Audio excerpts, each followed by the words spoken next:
días, mis amados hermanos. Dios les bendiga. Les habla su pastor Jeremías Villamizar.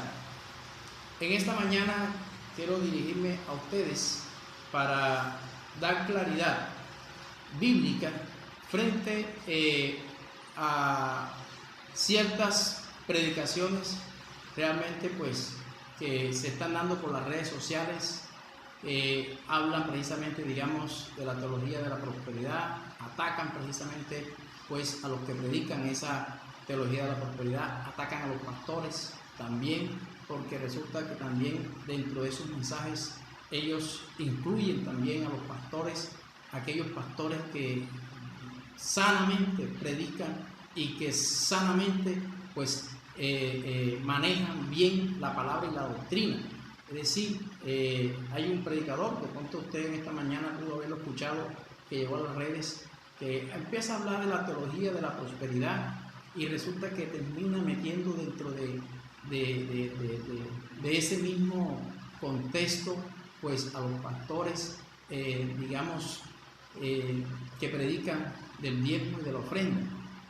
Cuando hablamos de teología de la prosperidad, debemos entender que se debe hablar de teología de la prosperidad, que cuando se va a hablar de diezmo, y que no podemos asociar la teología de la prosperidad precisamente, digamos, con los pastores que predican el diezmo y la ofrenda.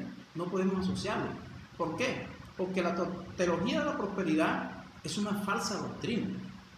Una falsa doctrina. Para mí como pastor y como creyente, desde que llegué a los pies de Cristo, el diezmo y la ofrenda hacen parte de la sana doctrina. Entonces no podemos asociar una cosa con la otra. Y yo en eso soy enfático, porque realmente como predicador, lo que debemos tener cuidado precisamente es con las erradas predicaciones. Y lo que más me llama la atención de eso es que habla sin ningún soporte bíblico. Nosotros somos, cristianos. Cuando nosotros vamos a hablar de la Biblia, a predicar, debemos soportar lo que estamos diciendo, probar. Más en este caso que yo estoy estudiando derecho, no dice que usted no puede hablar por hablar, sino que usted tiene que probar lo que está diciendo y debe interpretar bien. ¿Por qué? Porque realmente dentro de eso también hay unas herramientas de interpretaciones. Entonces, igual como en el tiempo del apóstol Pedro, también habían predicadores que realmente torcían la palabra. Miren que en 2 de Pedro, capítulo 3, versículo 16, ¿sí? Pedro dice: casi en todas sus epístolas, hablando en ella de estas cosas, entre las cuales hay algunas difíciles de entender, las cuales los indoctos e inconstantes tuercen, como también las otras escrituras, para su propia perdición. Así que vosotros, oh amados, sabiendo de antemano, guardaos, no sea que, arrastrados por el error de los inicuos, caigáis de vuestra firmeza. Por eso tenemos que tener cuidado, porque, como dice el apóstol Pedro, está hablando a los hermanos precisamente expatriados en el Ponto, y les estaba diciendo, guárdense, cuídense de esos que tuercen la palabra del Señor.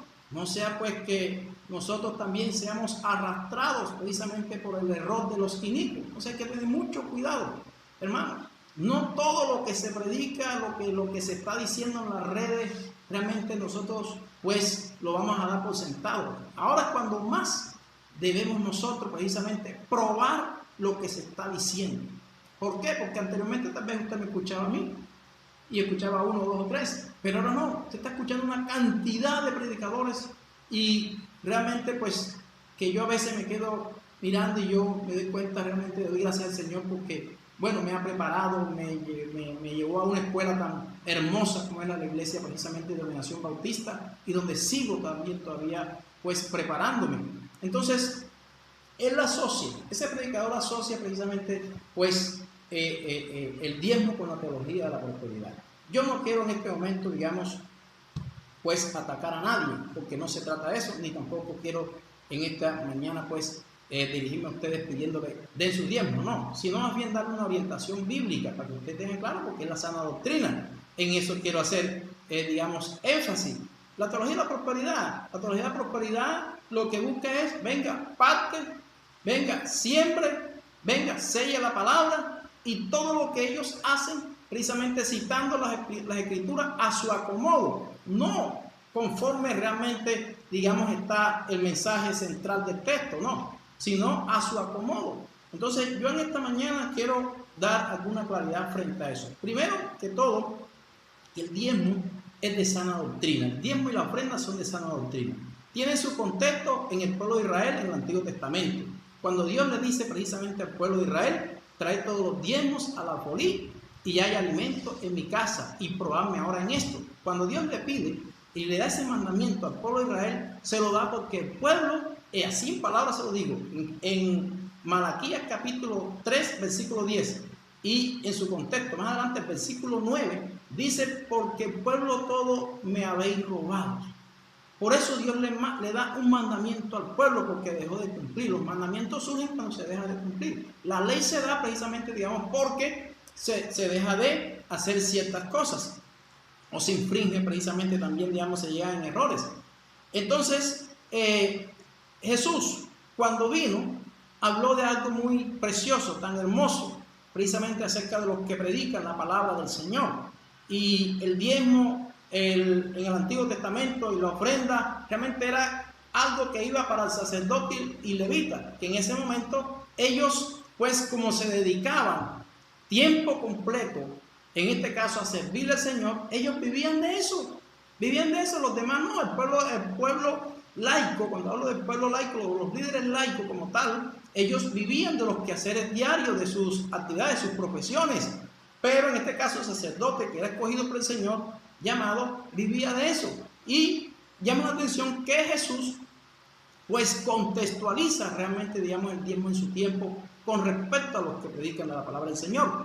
Cuando él llama a sus discípulos en Mateo capítulo 10, para que usted lo tenga ya y lo pueda citar cuando usted escuche esto, cuando él llama a sus discípulos, sus apóstoles, quienes de otra manera también eran los pastores en ese momento del equipo de Jesús. Cuando él llama a los apóstoles, en Mateo capítulo 10, precisamente, versículo 5 dice, a estos 12 envió Jesús y les dio instrucciones diciendo, por camino de gentiles no vayáis y en ciudad de samaritanos no entréis.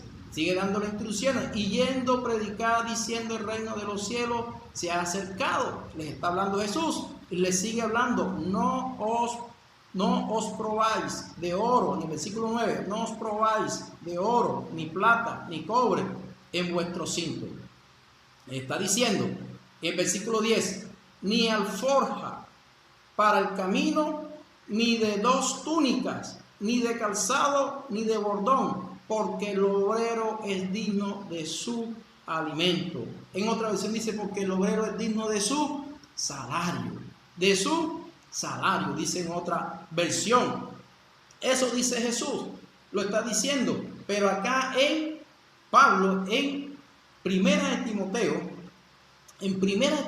el apóstol Pablo, capítulo 5, precisamente le escribe, y escribe en el versículo 18, dice, pues la escritura dice, no pondrás bozal al buey que trilla, y digno es el obrero de su salario. Pablo le está hablando precisamente, digamos, a los hermanos, le está hablando a Timoteo, realmente, digamos, que pues todo el que tiene una profesión, vive de esa profesión, es lo que está diciéndole Pablo, y que el que trabaja es digno de su salario, es digno de su salario. Eso me llama la atención. Lo otro que también me llama la atención es que la palabra misma dice precisamente en Filipenses capítulo 4, nos dice la palabra del Señor, y esto decía el apóstol Pablo a los hermanos de Filipo, cuando les escribe en Filipenses capítulo 4, versículo 10, dice, en gran manera me gocé en el Señor de que ya al fin habéis revivido vuestro cuidado de mí, de lo cual también estabais solícitos, pero os faltaba la oportunidad. No lo digo porque tenga escasez, pues he aprendido a contentarme cualquiera que sea mi situación. Sé vivir humildemente y sé tener abundancia en todo, y por todo estoy enseñado. así para estar saciado como para tener hambre, así para tener abundancia como para padecer necesidades. Todo lo puedo en Cristo que me fortalece. Sin embargo, bien insistes en participar conmigo en mi tribulación. Y sabéis también vosotros, oh filipenses, que al principio de la predicación del Evangelio, cuando partí de Macedonia, ninguna iglesia participó conmigo en razón de dar y recibir, sino vosotros solo. Pues aún a Tesalónica me enviasteis una y otra vez para mis necesidades. No es que busque dádiva, sino que busco fruto que abunde en vuestra conciencia, en vuestra cuenta. Miren, el apóstol Pablo llama la atención, pues él como pastor le dice y le escribe a los hermanos de Tesalónica, pues resaltando el cuidado que los hermanos de Tesalónica tuvieron hacia él en su tribulación, en su momento precisamente, digamos, que estaba pues afrontando. Y no era porque, digamos, a veces nosotros no es porque uno como pastor realmente tenga necesidad, porque lo que Pablo dice es cierto, ya nosotros hemos aprendido y hemos aprendido a contentarme en la abundancia y en la escasez, y para todos estamos enseñados del Señor. Pero Pablo me llama la atención que Pablo resalta y le dice a los hermanos pues que ellos precisamente, digamos, participaron con él en razón de dar y recibir, en razón de dar y recibir. Es decir, las iglesias le enviaban al apóstol Pablo ofrenda, pues yo me imagino diezmo, pues en este caso, digamos, para el sustento, el cuidado del apóstol Pablo. Mis hermanos, eso es sana doctrina. Eso es sana doctrina. No tiene que ver nada con la teología de la prosperidad. Yo creo, y así como lo tuve, yo fui oveja, y cuando fui oveja vi a mi pastor, que en ese tiempo fue el pastor Ricardo Higuera, pues yo lo vi precisamente, digamos, como una bendición para mí, como una bendición, quien cuidaba de mí, quien me guiaba, quien oraba por mí, realmente quien me enseñaba, y yo como oveja que era, pues realmente, pues digamos, nunca tuve en mi mente pues la plata es para el pastor, jamás. Siempre tuve en mi corazón, y lo digo por experiencia, que tuve en mi corazón, en este caso, pues siempre que el diezmo era para el Señor. Todavía es la hora y yo no toco el diezmo. Ahí está la tesorera, ahí está el hermano John, que fue tesorero de la iglesia. Está también nuestra hermana Clara Pérez, que fue tesorera de la iglesia. En mi tiempo como joven, desde joven yo no toco diezmo porque eso es del Señor. Vuelvo y le digo y le reitero, pues no se puede asociar, en este caso, digamos, no nos pueden meter a todos en el mismo, digamos, escenario de la teología de la prosperidad. Por eso yo hago un llamado a mis hermanos, hermanas, con todo el amor que le tengo en Cristo, que nos cuidamos muchísimo. En este momento los pastores estaban sufriendo muchísimo. ¿Por qué? Porque realmente, mis hermanos, estamos siendo estigmatizados y estamos metidos todos en el mismo asunto, y no es así. Pues esta es una sociedad donde realmente, digamos, a veces se ataca, donde a veces también se habla sin los argumentos que son. Por eso yo en este momento hago esa claridad para que ustedes como hermanos en la fe, nosotros, todos sus diezmos que ustedes están enviando a la iglesia, todos esos diezmos se les están reportando a la tesorera, por cuestiones de cuidado, de salud de nuestra tesorera. Realmente a ella se le reporta y ella misma precisamente, digamos, hace esa distribución. Y dice, pastor, aquí está esto, haga esto, se están pagando los servicios, los demás.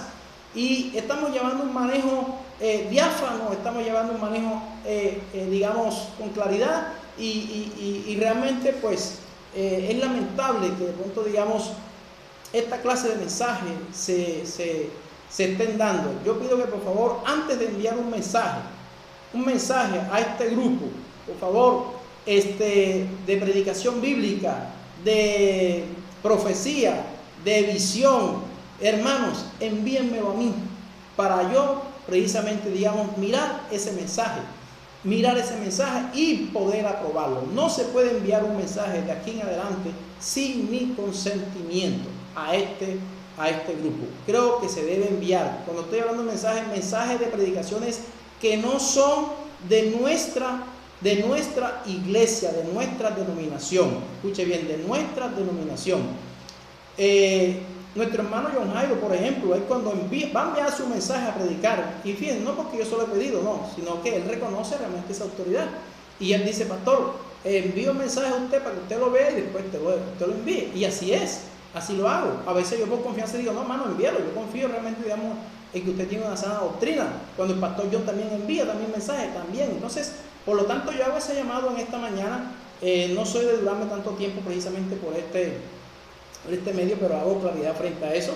Y que ese mensaje que está allí, por favor, traten realmente, digamos, de no tomarlo al pie de la letra. Revísenlo, usted puede revíselo y dígale para ver, mire para ver realmente el sustento bíblico, si este hombre lo que está diciendo es en verdad o no es verdad.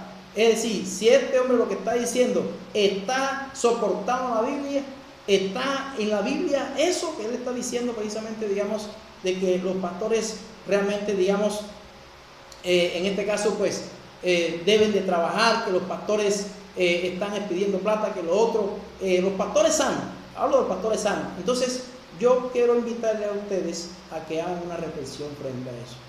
No, pues digamos, tenía en mi corazón hoy enviar este mensaje, no tenía en mi corazón hoy enviar este mensaje, pero por favor, estos mensajes no edifican, esos mensajes no edifican, no los envíen por favor. Y hermanos, tengamos mucho cuidado. La fe suya debe cuidarla en este momento. Dios le bendiga y le guarde. Quiero orar por ustedes. Padre, en el nombre de Jesús, yo bendigo la vida, Señor, oh Dios Padre Celestial, de mis hermanos y mis hermanas en esta mañana, pidiéndote por la vida de la iglesia, por el espíritu de la iglesia, Señor, por la sana doctrina, Padre Celestial, oh Dios mío. Padre, que tú nos libres, Padre Celestial, de cualquier contaminación, Padre de la gloria, Dios mío, de doctrina errada, Señor, oh Padre Celestial.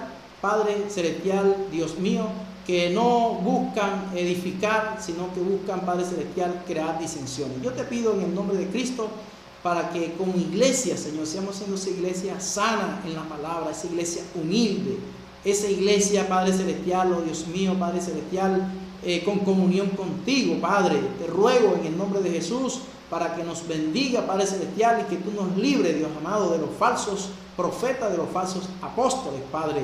En el nombre de Jesús de Nazaret, le doy gracias a ti, Señor, por la vida de mis hermanos y de mis hermanas en este día y en todo lo que hagan en Cristo Jesús. Amén y amén. Bendiciones, mis hermanos.